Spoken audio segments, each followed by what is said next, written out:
sejarah non naratif ya.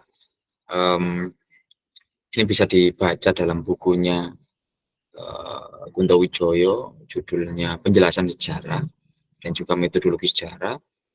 Satunya bisa dibaca juga di bukunya Sartono Kartodirjo ya, pendekatan ilmu sosial dalam metodologi sejarah. Terus satunya lagi buku Pak Sartono tentang pemikiran dan perkembangan historiografi Indonesia. Buku tambahan lagi yaitu tentang Philosophy of History, Walsh ya, bukunya Walsh, terbitan tahun 50-an, 57, 58 sekitar itu. Jadi banyak yang bisa dibaca terkait tema ini ya. Nah, pertama kita ke sejarah naratif dulu ya. Dimulai dari pertanyaan apakah sejarah naratif itu selalu deskriptif gitu ya. Sebenarnya ya tidak selalu sih gitu. Tidak selalu karena sejarah naratif ini juga bisa bersifat analisis ya, dengan menggunakan pendekatan-pendekatan dari ilmu sosial ataupun bahkan ilmu alam gitu ya, ketika menyusun cerita gitu ya. Titik tekannya adalah cerita gitu ya. Nah, sejarah naratif ini berusaha membuat deskripsi masa lampau dalam bentuk cerita gitu. Kalau news anchor menjelaskan masa lampau itu dalam bentuk kronik ya. Ya orang membacakan berita kan kayak kronik, dia hanya menjelaskan peristiwa-peristiwa saja tapi tidak diceritakan, tidak dijelaskan. Lah, kalau menurut Pak Kunto, secara naratif ini berusaha membuat deskripsi ya dalam bentuk cerita, cerita tentang masa lalu. Nanti seperti apa ceritanya? Nah, akan ada pada slide berikutnya. Nah, pertanyaannya yang harus dijawab di dalam secara naratif ini adalah seputar 5W1H. Apa yang terjadi dan bagaimana bisa terjadi, siapa tokohnya, atau mungkin siapa manusianya, kapan waktunya, bagaimana bisa terjadi. Nah, itu ya, 5W1H itu. Makanya mungkin ini dinilai deskriptif gitu ya. Tapi nanti akan kita buktikan bahwasanya tidak selalu deskriptif gitu ya. Nah, poin keempat adalah ini yang membedakan dengan yang non naratif. Fokusnya pada kejadian-kejadian penting yang diseleksi dan diatur sesuai periode tertentu. Nah, kejadian penting. Ingat adik-adik bahwasanya peristiwa di masa lalu itu ada yang penting, ada yang biasa-biasa saja, dan bahkan ada yang gak penting mungkin menurut sebagian orang gitu ya. Nah, fokusnya yang secara naratif ini itu ke kejadian-kejadian penting, dan itu pun ada proses seleksinya. Setelah pencarian sumber, heuristik, kemudian kita ngeritik sumber, kemudian menemukan fakta-fakta, setelah kita interpretasi, terus ini aja yang dimasukkan, kejadian-kejadian yang penting yang bisa diceritakan ya, dijelaskan. Tentunya khusus pada periode tertentu sesuai periode yang akan kita teliti nantinya. Nah, syaratnya apa? 3 hal ini. Ini paling penting dan harus adik-adik ketahui ya dalam dalam menyusun historiografi, menyusun cerita tentang masa lalu ya. Ya, yang pertama colligation.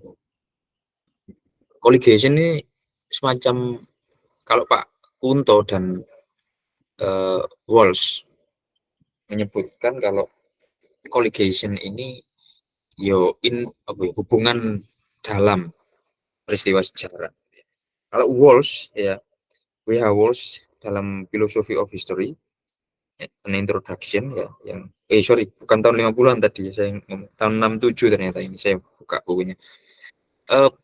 Dia ngomong kalau colligation ini inner connection, hubungan antara peristiwa-peristiwa penting yang telah terjadi gitu ya. Nah, harus saling menjelaskan ya antar peristiwa itu. Syarat yang pertama itu. Tadi kayak apa ya? Colligation ini ya mungkin diambil dari kata colligate ya, yang artinya itu ya ada hubungan, mungkin ada apa namanya,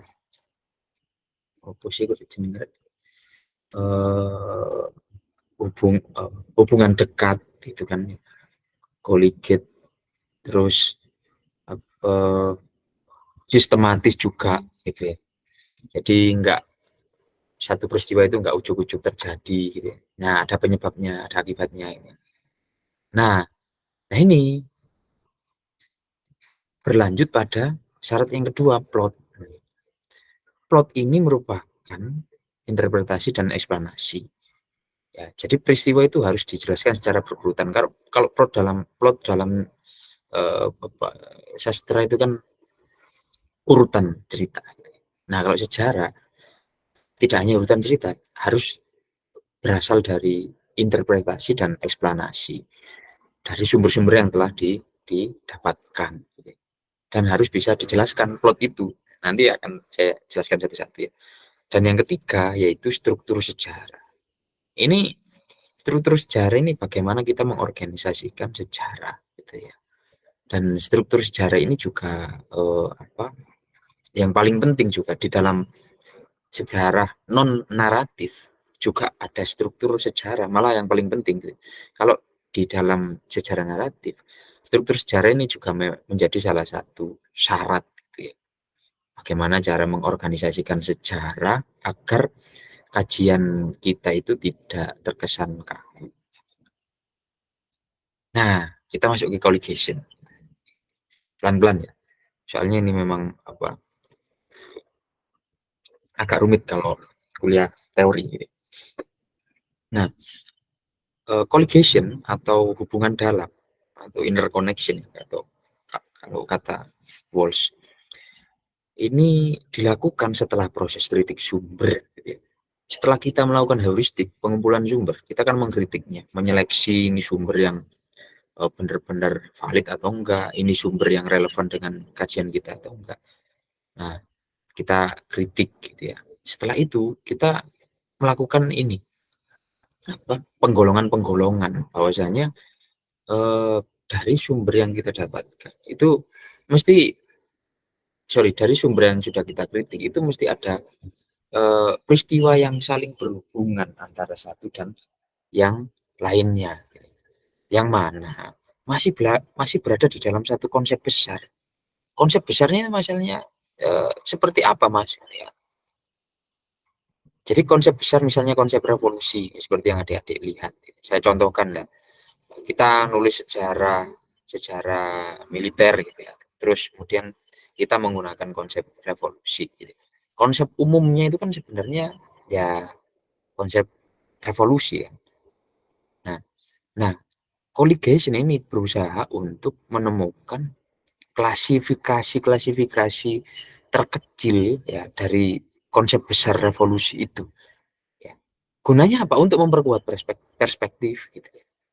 Ya, ketika kita nulis sejarah militer itu kan kita memfokuskan pada misal kita nulis sejarah perang atau mungkin sejarah gerilya atau mungkin agresi militer atau mungkin dan lain-lain lah. Pokoknya yang sejarah-sejarah yang bisa sejarah militer yang bisa diceritakan ya, diceritakan atau mungkin korban perang, kayak gitu-gitu, pelaku perang gitu. Nah, konsep besarnya kan sebenarnya yang akan kita sorot itu adalah revolusi.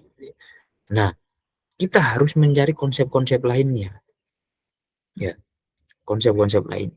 Oh, ternyata ketika kita membahas konsep revolusi, kita itu juga membahas konsep perang, kita itu juga membahas tokoh lokal, perjuangan rakyat daerah, real ya, bagaimana perang itu bisa apa namanya dilakukan secara gerilya, sistem sistem perangnya seperti apa. Kita hubungkan lagi dengan konsep-konsep lainnya seperti agresi militer, kemudian yang oleh orang-orang Belanda disebut sebagai aksi polisionil. Kita hubungan lagi dengan konsep perang dunia dan kolonial dan apa hancurnya kolonialisme, mungkin akhir dari kolonialisme gitu. Nah, ketika kita ingin membahas sejarah um, revolusi, misalnya revolusi uh, atau mungkin ingin revolusi di Kota Malang, misalnya, tahun 4 katakanlah tahun 45 sampai 49 atau 45 sampai 50. Pasti yang akan kita jelaskan terlebih dahulu itu adalah peristiwa besar yang berhubungan dengan revolusi di Kota Malang. Misalnya Jepang kalah, misalnya dalam Perang Dunia, akhirnya agresi militer masuk. Gitu ya. Nah, agresi militer ini kepanjangan dari kolonialisme yang terjadi sebelumnya. Akhirnya, yang ini ya adik-adik, ini kan yang pertama ya. Akhirnya cerita itu berlanjut pada, oh, revolusi di Malang. Tokoh-tokoh lokal yang berjuang dengan rakyat. Kemudian apa namanya tentara-tentara lokal, trip tentara pelajar, sampai sistem mereka ketika melawan atau berperang dengan Belanda itu melakukan sistem gerilya misalnya gitu.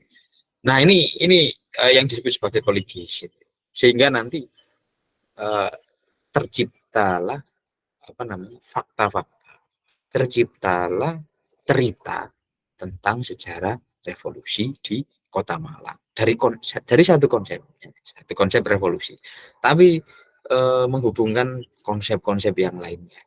Nanti adik-adik bisa mencoba sendiri dengan konsep-konsep yang adik-adik teliti ya, maksudnya apa namanya konsep-konsep yang sesuai dengan perspektif adik-adik. Misalnya saya mau neliti sebenarnya konsep revolusi mas, cuman saya malah kepingin apa namanya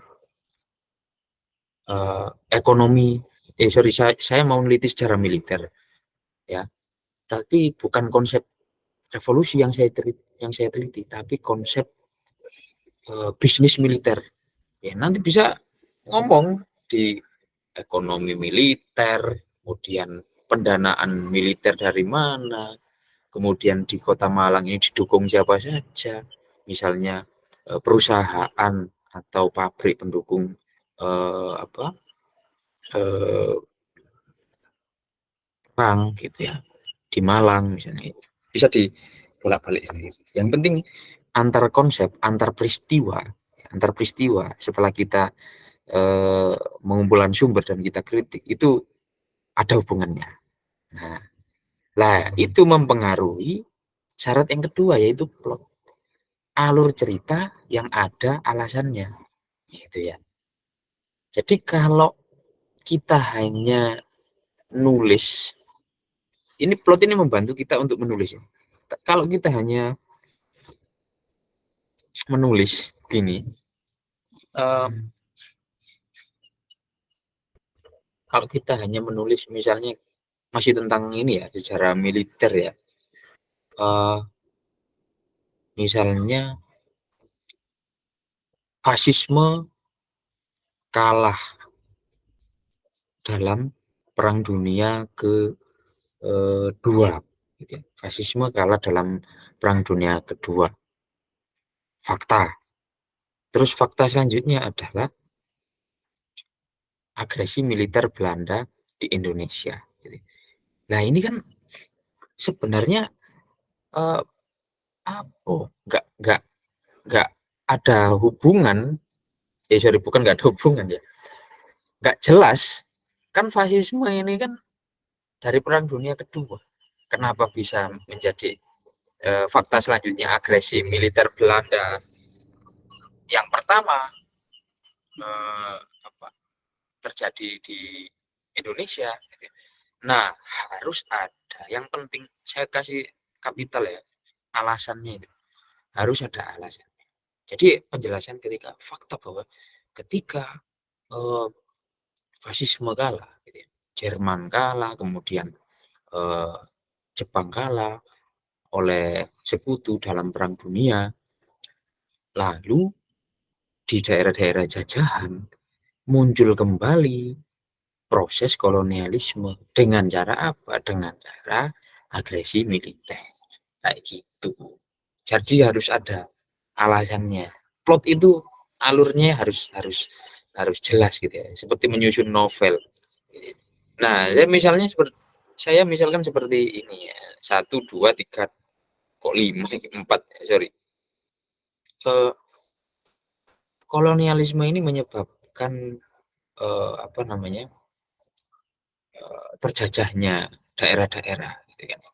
Nah, ketika kolonialisme ini di negara-negara kolonial ini mulai uh, berperang gitu ya dengan golongan-golongan fasis, akhirnya uh, mereka menyerah, mereka kalah dan kemudian uh, golongan-golongan fasis ini berkuasa.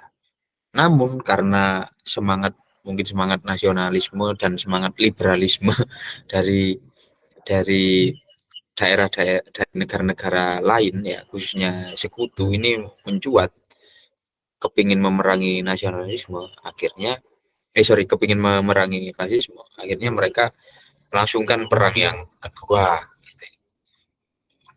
Mereka berhasil mengalahkan fasisme dan mereka mengambil kembali daerah jajahannya termasuk Indonesia. Ya. Sekutu kemudian melangsungkan aksi polisionil atau mungkin agresi militer Belanda 1 dan 2. Lah, agresi militer Belanda 1 dan 2 ini kemudian tidak ujuk-ujuk terjadi perang. Nah, kenapa bisa terjadi perang? Atau bagaimana bisa terjadi perang? Ya karena ada penolakan dari tokoh-tokoh lokal, dari rakyat-rakyat lokal di Indonesia. Akhirnya terjadilah perjuangan. Akhirnya terjadilah perang-perangan yang mana saat itu tentara-tentara Indonesia atau rakyat Indonesia melakukannya dengan cara bergerilya. Lah, inilah yang kemudian disebut sebagai peristiwa revolusi.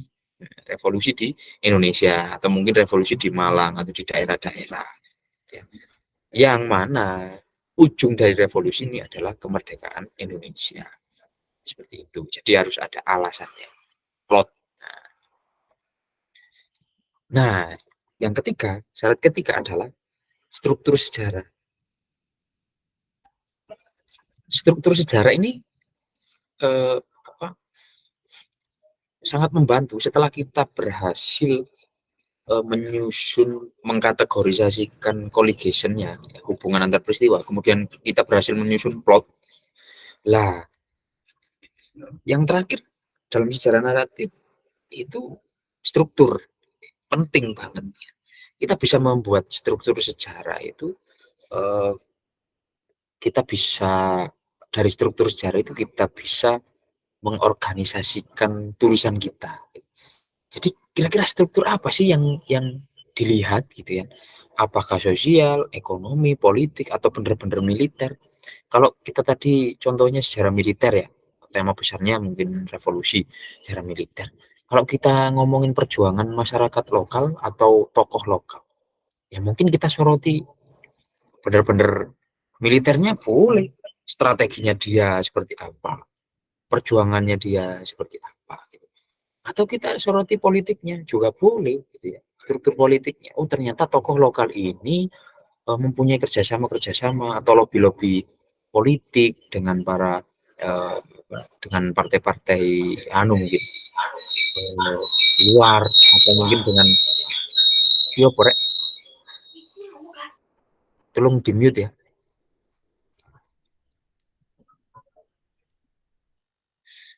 atau struktur ekonominya oh ternyata orang-orang yang melawan Belanda dalam perang revolusi atau perang kemerdekaan ini tidak hanya dari golongan ekonomi yang menengah ke atas mungkin, tapi kebanyakan menengah ke bawah, dibantu para petani, dibantu siapa gitu. Nah, itu sangat penting sekali. Nah, ini berguna untuk mengorganisasikan eh, tulisan kita, bahwasanya tulisan kita itu nanti di dalam struktur penulisannya itu kita berangkat dari orang yang seperti apa sih? Kita berangkat dari peristiwa revolusi yang seperti apa sih?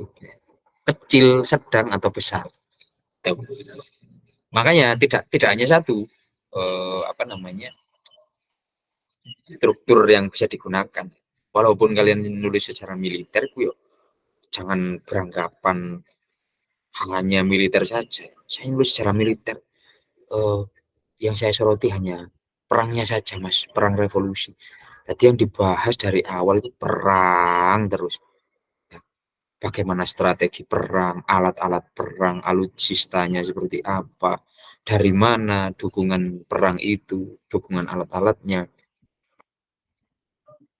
menyerbunya dari mana, dipukul mundur kemudian mundurnya kemana, strateginya, kayak ngungsinya di mana. Jadi menurut saya ya itu ya bisa saja secara naratif di model seperti itu, karena memang fungsinya kan bercerita, boleh saja, sangat sangat boleh.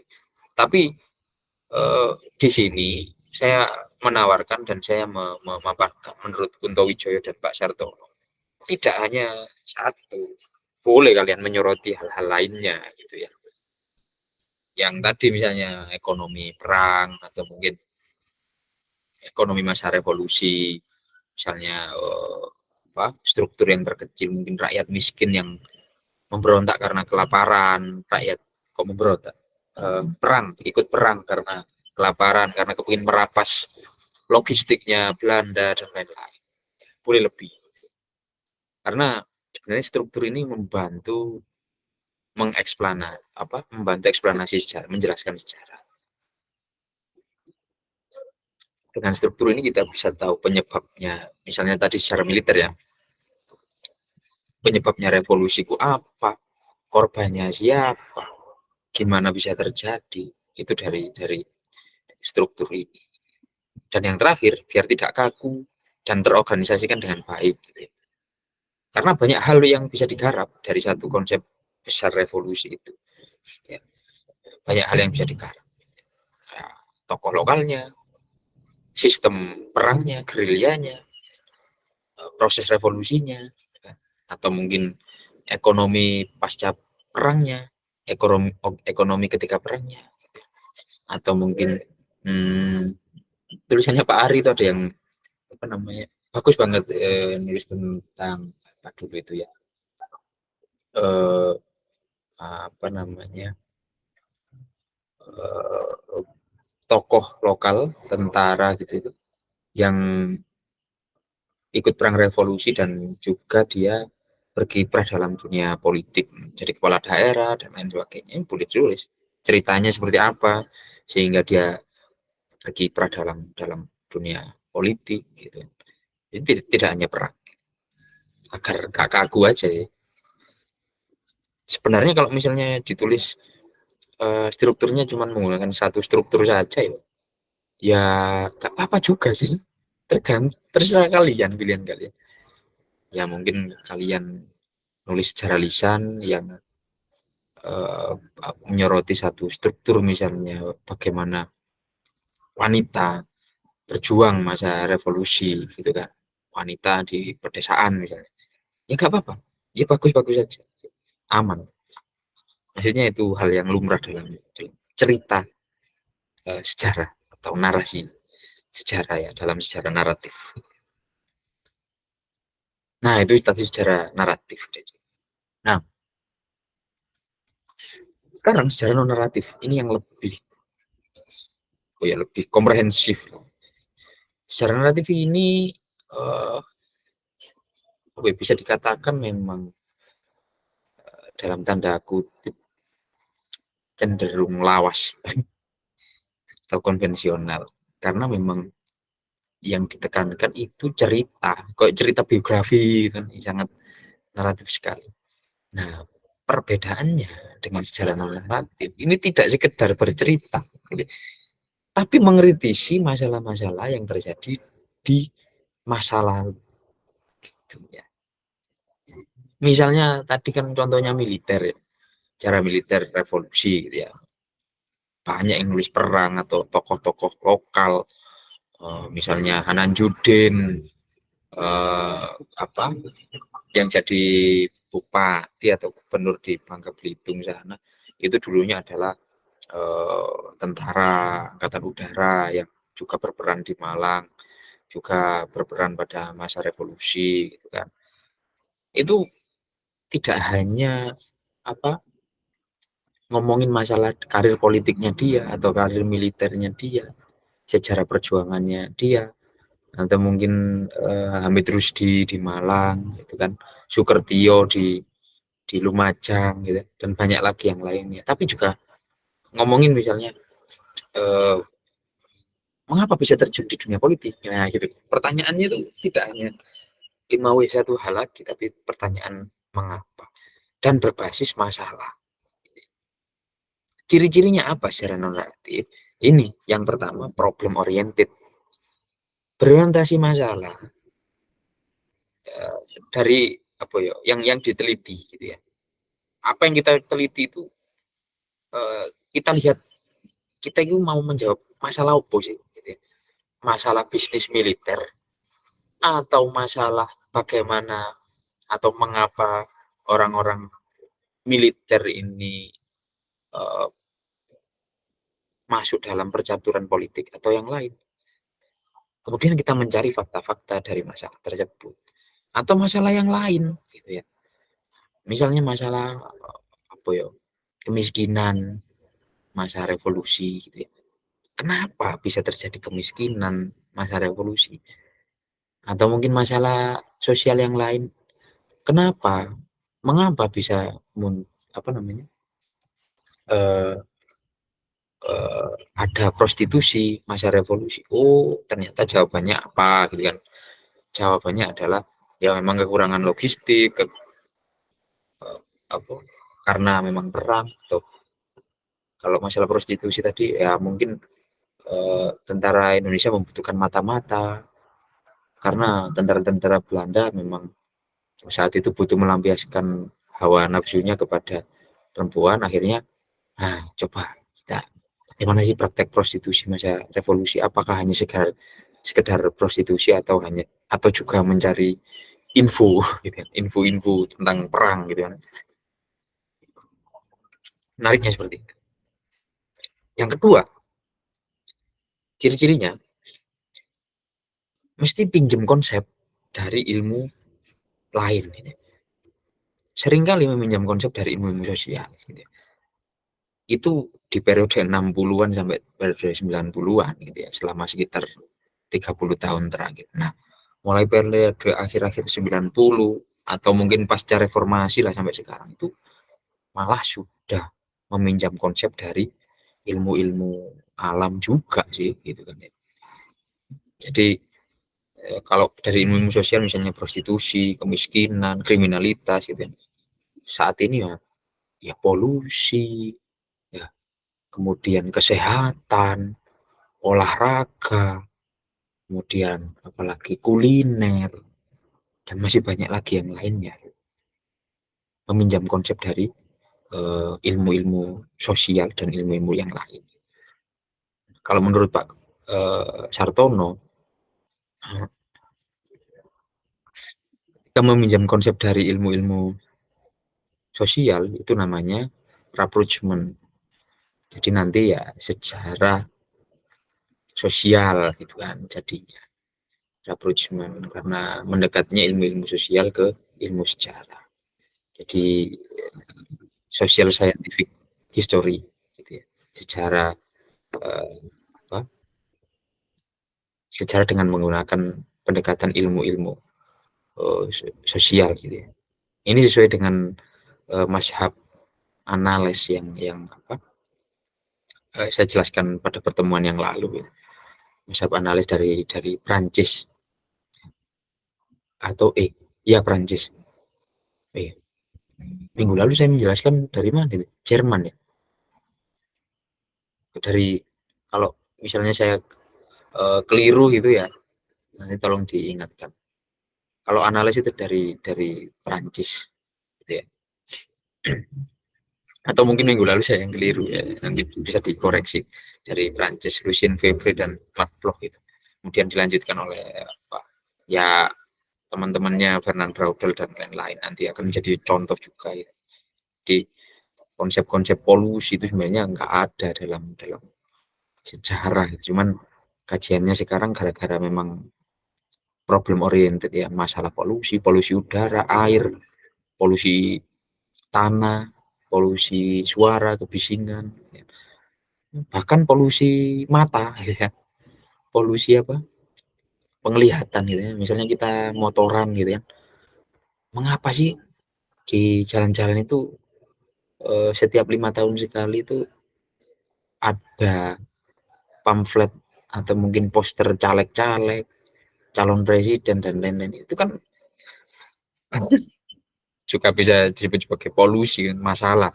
Bisa diteliti juga gitu kan.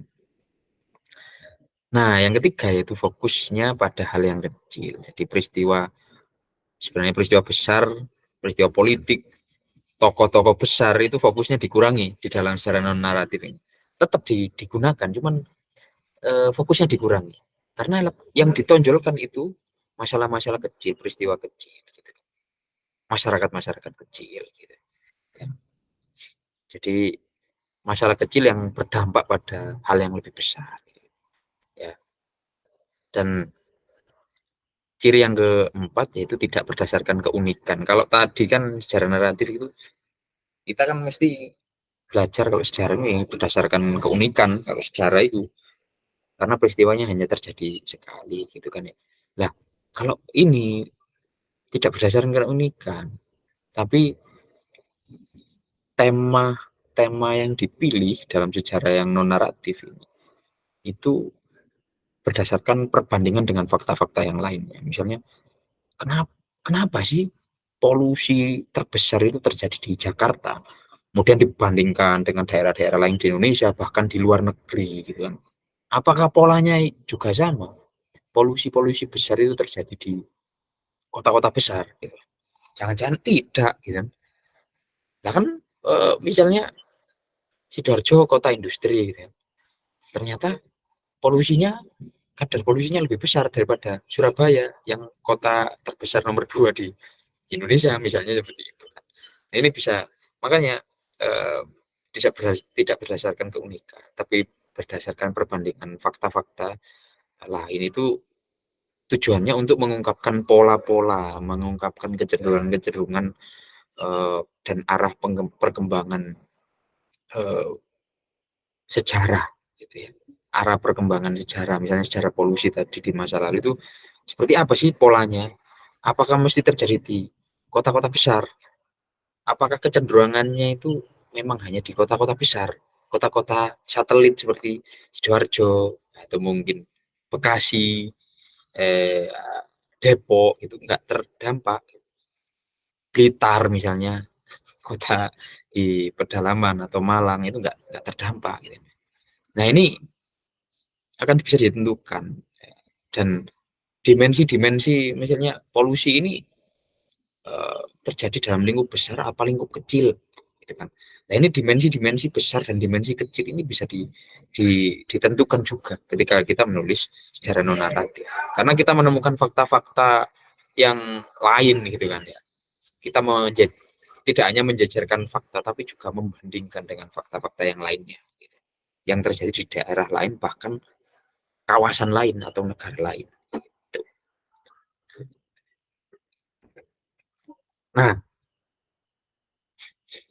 Nah, ini mengapa non naratif eh, mengapa bisa jadi non naratif? Karena itu tadi. Pertama tidak hanya 5W1H tapi juga ada Y. Ini yang sangat membedakan dengan secara naratif yang cenderung hanya bercerita. Yang penting alurnya jelas, peristiwanya unik, nah wis aman. Terus yang kedua, metode penelitiannya ini baru karena menggabungkan metode penelitian sejarah dengan ilmu-ilmu sosial atau ilmu yang lain. Jadi kita heuristik itu tidak hanya mengumpulkan sumber-sumber sejarah, tapi juga sumber-sumber apa namanya, sumber-sumber ilmu yang lainnya. Meneliti polusi, mengumpulkan sumber-sumber dari DLH, gitu kan. Kalau tadi neliti militer atau mungkin tokoh lokal gitu kan, kita wawancara oral history, kemudian mengumpulkan arsip-arsip beliau, catatan-catatan perang beliau, atau mungkin SK-SK beliau, karir militer beliau, itu sudah cukup. Nah, tapi kalau non naratif, tunggu dulu. Dari metode, apalagi metodologi sudah jelas ya. Dari metode saja, misalnya heuristik. Kita itu juga menggunakan apa namanya metode penelitiannya teman-teman dari ilmuwan lain juga, baik itu sosial maupun ilmu-ilmu alam. Misalnya yang terbaru secara bencana gitu, kita ya secara bencana ya mengumpulkan sumber-sumber dari teman-teman ESDM, Badan Geologi. Cuman bukan kita yang melakukan penelitian, kita hanya membaca sumber itu, membaca gempa apa sebelum erupsi itu, misalnya bencana erupsi ya, gempa sebelum erupsi itu berapa kali. Oh, ini berarti menandakan kecenderungannya nanti akan, oh ketika gempanya terjadi lebih dari 100 kali, wah ini jelas erupsi besar, misalnya seperti itu. Atau misalnya, oh ketika terjadi gempa berkali-kali di mana? Di Laut Selatan Jawa, kemudian nanti data dari teman-teman geografi atau teman-teman geologi atau teman-teman mungkin kelautan gitu ya. Wah ini airnya tiba-tiba surut gitu. Wah ini jelas tsunami. Kemudian kita bandingkan dengan data-data dari teman-teman geografi. Oh iya ternyata di sana ada lempeng. Nah, gitu. Nah sejak metode saja sudah menggunakan bantuan dari ilmu teman-teman kita yang dari disiplin ilmu lain gitu. Ini uniknya non naratif. Nah sebenarnya hal-hal tersebut itu membantu merepresentasikan masalah atau merepresentasikan sejarah itu dari dalam, the fullness of life ya. Jika kita ngomongin bencana, kita dapat data dari teman-teman geografi atau teman-teman ilmu komunikasi yang mengkaji komunikasi kebencanaan, bagaimana relawan itu menyalurkan bantuan, bagaimana bantuan bencana bisa diperoleh, bagaimana bantuan bencana bisa disalurkan, kemudian bagaimana bantuan bencana di masa lalu itu ada kontroversi kayak gitu, ada yang diselewengkan, ada yang dikorupsi, ada yang tidak tersalurkan gitu. Mengapa seperti itu? Itu karena kita kepingin nulis the fullness of life ya, kehidupan yang benar-benar terjadi, yang benar-benar terjadi dalam lingkup-lingkup kecil ya di masa lalu. Mungkin ketika kita menulis sejarah bencana atau sejarah lingkungan ya, misalnya sejarah bencana erupsi Gunung Kelut atau Gunung Semeru atau gunung-gunung yang lainnya, atau sejarah tsunami, sejarah banjir di daerah-daerah, kita hanya bercerita bahwasanya di sana telah terjadi banjir, kemudian dampaknya ini dan upaya mitigasinya adalah ini. Lah, itu kan narasi-narasi penting saja. Sama saja dengan sejarah naratif, hanya bercerita. Yang penting colligation, alur, plotnya sesuai, strukturnya jelas. Nah, tapi tidak membahas the fullness of life. Bahwasanya di ranah korban, di ranah relawan yang membantu pasca bencana, itu juga ada gesekan-gesekan, ada kontestasi-kontestasi yang menyebabkan terjadinya kontroversi, misalnya korupsi, bantuan bencana, atau misalnya untuk ngecek erupsi ada maling yang mencuri CCTV-nya gunung berapi, gitu kan, di pos-pos pantau kayak gitu. Itu masa lalu yang mungkin dalam tanda kutip kita anggap buruk, itu kan juga terjadi karena masa lalu itu tidak hanya yang jelek-jelek, tidak hanya yang baik-baik saja, yang buruk juga terjadi. Nah, oleh karena itu yang terakhir, mengapa uh, bisa menjadi non naratif, karena nanti dalam temuan penelitian kita bisa menemukan problem-problem baru, tidak hanya problem politik. Problem-problem baru itu bisa dari problem sosial, ekonomi, kebudayaan, problem lingkungan, problem masalah komunikasi, kebencanaan misalnya, yang miskomunikasi selama ini di Indonesia, makanya banyak yang dikorupsi dan lain-lain. Nah, kayak gitu. Itu non naratif. Ya, berbeda sekali dengan sejarah naratif gitu. Kalau sejarah naratif ini di sebelah sini, ini proses bisa menjadi sejarah itu karena memang sejarah itu uh, bisa diartikan objektif dan bisa diartikan subjektif. Kenapa diartikan subjektif? Karena melalui proses pengamatan dan penulisan oleh orang ini loh. Yang tengah ini sejarawan.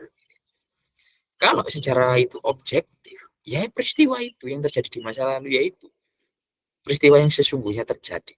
Cuman kan mengalami ini proses pengamatan dan penulisan oleh sejarawan, akhirnya narasi yang dihasilkan, gambaran yang dihasilkan itu, konstruk yang dihasilkan itu nanti akan sangat subjektif gitu ya. Nah, inilah yang dilakukan oleh sejarawan non naratif.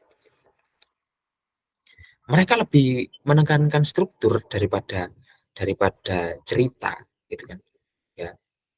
Jadi struktur itu penting banget gitu ya. Tidak hanya bercerita. Kalau secara naratif itu ya kita menemukan sumber dari masa lalu, kita lihat, kita ceritakan, selesai. Fakta-faktanya kita ceritakan berdasarkan 3 syarat tadi, selesai. Tapi secara non naratif ini lebih menekankan pada struktur. Nah, ini yang nggak banyak disukai oleh orang Indonesia karena menurut mereka, para masyarakat awam yang ngertinya kalau sejarah itu ya cerita gitu. Ngertinya mereka itu hanya itu aja.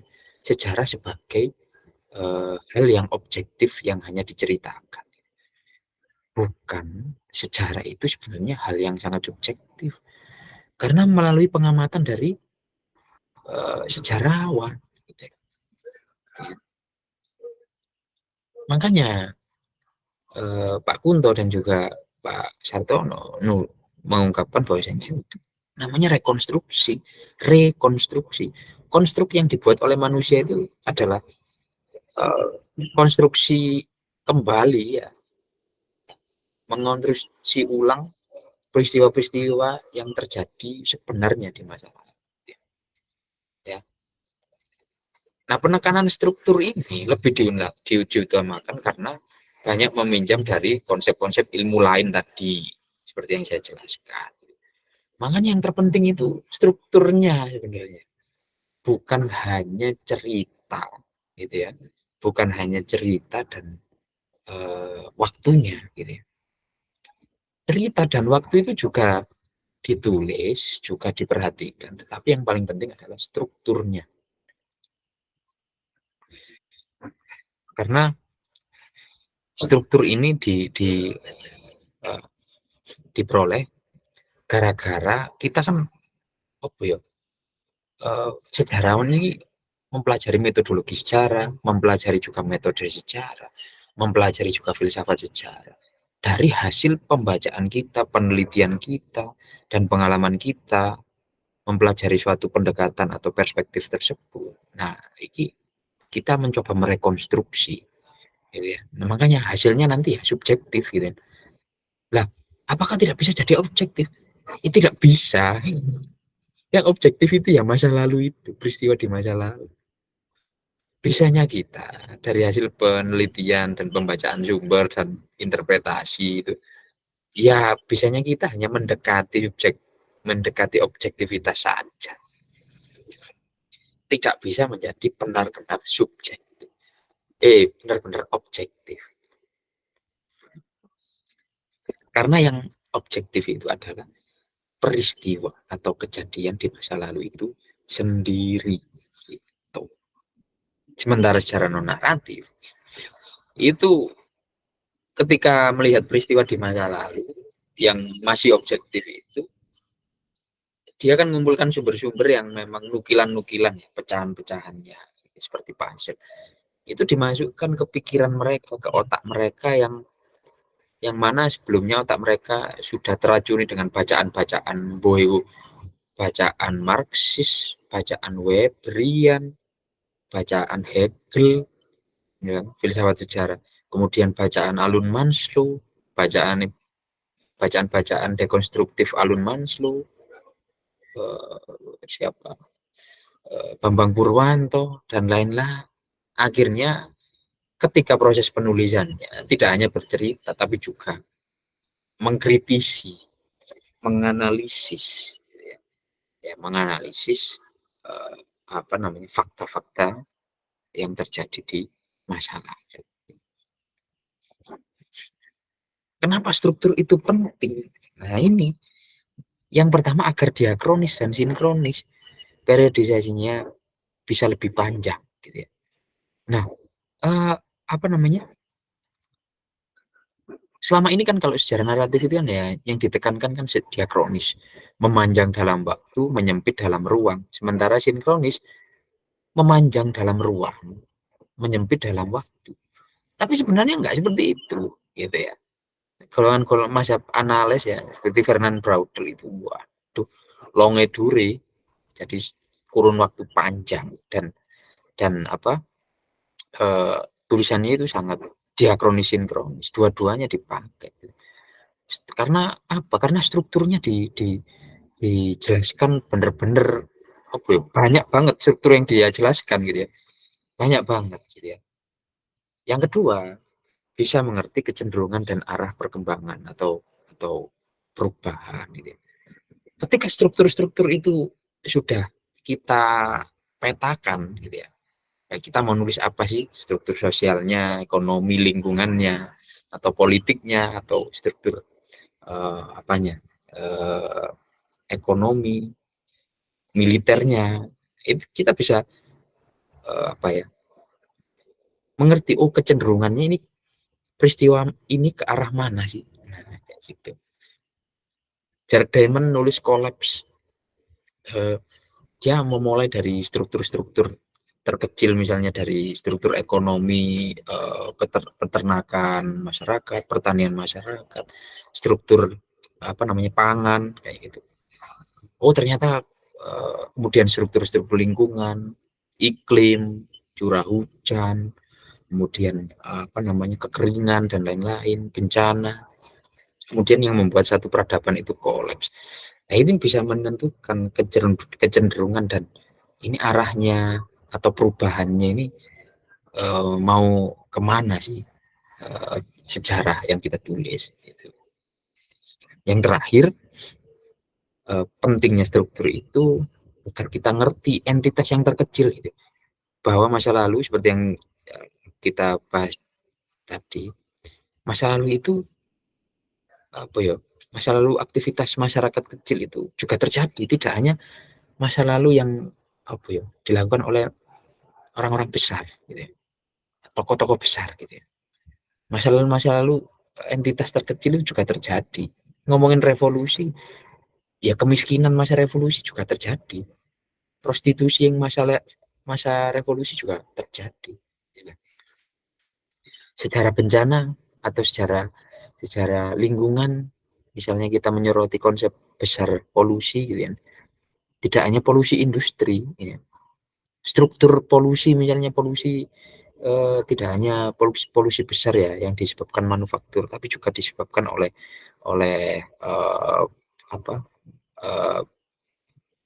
struktur terkecil dalam lingkup keluarga misalnya. Ada juga tidak hanya limbah industri, tapi limbah domestik juga ada. Nah ini agar kita mengerti itu saja. Kenapa struktur itu penting. Contoh struktur ini adik-adik. Fernand Braudel menulis Civilization and Capitalism 15 until 18th century. The structures of everyday life. Jadi dia nulis konsep besar ya. Civilization, konsep peradaban, dan konsep kapitalisme, konsep global. Tapi dia menjelaskan dari struktur terkecil yaitu everyday life, kehidupan sehari-hari. Yang dibahas apa ya ini? Jadi nggak kayak SNI. Kalau SNI itu kan bahasnya periode prasejarah, kerajaan, periode kolonial, Indonesia merdeka, periode reformasi, ini enggak.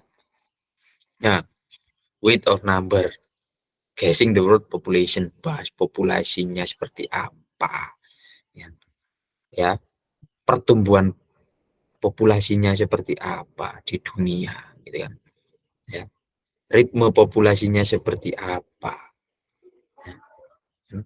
Bagaimana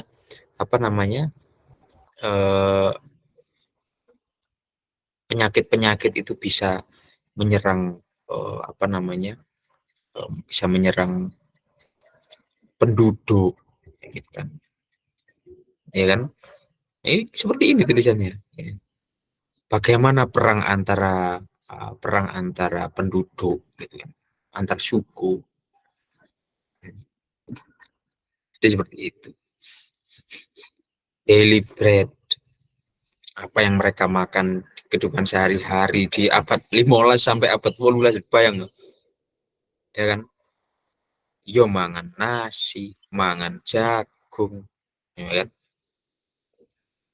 Apalagi tumbuhan-tumbuhan lainnya, ya kan? Kentang, ya. Dietary revolution in the 18th century. Ya, jadi apa ya bahas-bahas hal-hal yang kecil, tapi ini struktur adik-adik. Individu struktur seperti ini. Ya. Makanan itu dibahas, minuman, drug, obat, gitu kan. Jadi apa ya? Suangar kok periodenya longe duri, jangka panjang. Gitu ya. Untuk menjelaskan civilization dan kapitalisme. Ini civilization ya. Yang ini ya. Ya, ini yang tadi ya barusan dijelaskan di bab 1 sampai bab 3 ini civilization. Nah ini pakaian, spirit of technology, energi, metalurgi. Bagaimana sumber-sumber metalurgi, sumber-sumber energi juga berpengaruh pada peradaban. Ya kan? Kapitalisme dia ngomongin uang, ya kan? Metallic money, early economies, ya kan? Bagaimana mata uang itu bisa terbentuk di periode itu, kredit, ya kan? Kemudian dia jelasin town and cities dalam praktek kapitalisme, bagaimana tahun itu kota kecil, city itu kota besar, gitu kan? Bagaimana awalnya bisa muncul kota kecil, bagaimana kota kecil bisa berkembang menjadi kota besar. Itu dimulai dari tadi peradaban dan kapitalisme. Yang dijelaskan yang ini, fashion, makanan, teknologi, ya kan, uang, dan peradaban perkota, kota kecil dan kota besar. Nanti bisa dicari sendiri ya bukunya. Jadi cari sendiri. Jadi baca-baca. Jadi kesimpulannya silahkan memilih mau nulis historiografi yang mana. Boleh yang lurus saja kayak bercerita, Atau boleh yang berkelok-kelok kayak jalan ini. Karena mungkin banyak masalah ya. Mungkin berkelok-kelok set belok kanan gara-gara di sini ada tebing atau mungkin ada gunung, makanya belok jalannya set. Di sini ada jurang, belok lagi guys. Di sini ada dataran tinggi atau mungkin ada rumah warga, belok lagi, kemudian lurus lah. Boleh yang lurus, boleh yang kelok-kelok karena banyak masalah. Yang penting ini, jadi nulis sejarah itu harus jujur karena sejarawan bisa saja keliru, tapi sejarawan tidak boleh berbohong. Sumber-sumber yang kita dapatkan dari proses heuristik, ketika melalui proses kritik sumber, kemudian interpretasi, harus kita interpretasikan bahwasanya fakta-fakta itu benar-benar terjadi. Sehingga tulisan kita bisa jujur sesuai dengan fakta. Kalau dari awal bohong, wah, ya iso ya iso koyo apa Borobudur diciptakan Nabi Sulaiman. Itu aja. Terima kasih sudah mendengarkan apa namanya kuliah hari ini yang seperti ngaji ya, Kamis malam Jumat. Pak, mama iya marahin garam minyak kotor. Kenapa nak? Oh, kok nangis? Sini. Jangan nangis nak. Terima kasih adik-adik.